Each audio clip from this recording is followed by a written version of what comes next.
sulab qolganlik uchun men bu yerda yog'li qapak qilib qolgandim. Yomon ishkin deydi.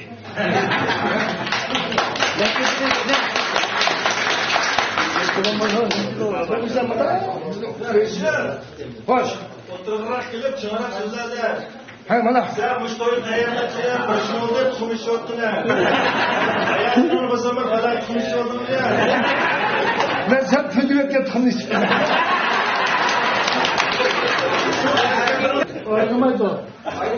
Ne oynamak aşka ben senin hem yerini yanlış kılıverken.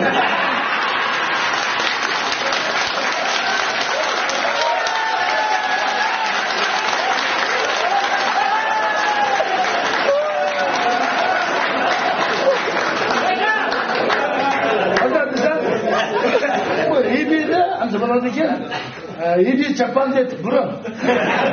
Yanıma toyup aldıraş giyili bende. Yanım oturtlanıp. Birinci güne geldi burada. Yedi yansıdayız. Yansık. Hem bolmaya evden hazırlamada ilim belleştiriyorsun. Kesek altında yatır da. Ya da kesek altın dedin. Dersi var. Marifaslar altısı var. Ben benim ammakan kıyak karmaydı.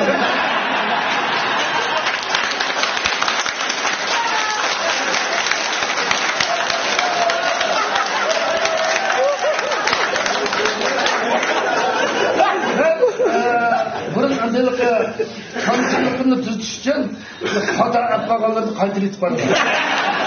Konuşlar güzeldi. Ben sana bokap oldu, Allah'ım şöyle de çıkıp oldu. Ama özel bir grup oldu.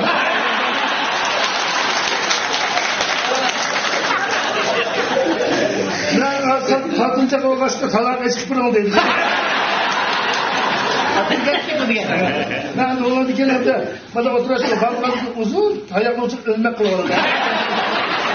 Devirde sunuyu tavada. Yeter bunu çıkışı ben gidip olma. Dimağa gidip görev çünkü.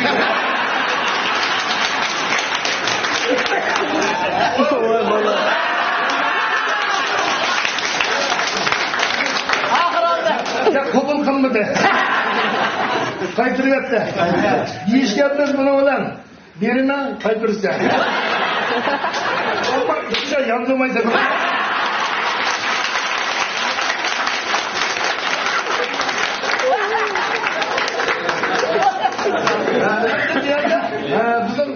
Bugün uygun kadınlar kızlık demez. İnsan gönlün kalsa muşaha. Bunda oğlum kızlık çok ol. Nesil efendim diyecek bu. Bırak Nesil efendim değilse. Bunu sürüş kıysam iyi birine. Nesil efendim işgal kalaygan ibizde. Sen işekli mandırama arzutuk. Hastaya tutup oldu. Ne mi kılsa sen işek görürler. Olma yazın gün işekle dedim. İşeklerini kışkırttı. İşeklerini aldığım önünde işek bekleyirik ya. Sen noktaları tapamıdan da.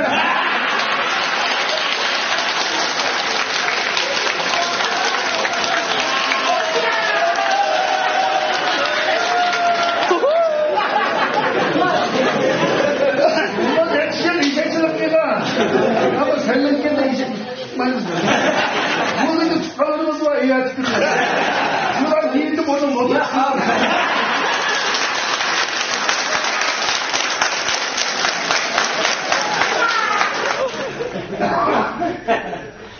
Ve otlarla kayıtlıkta.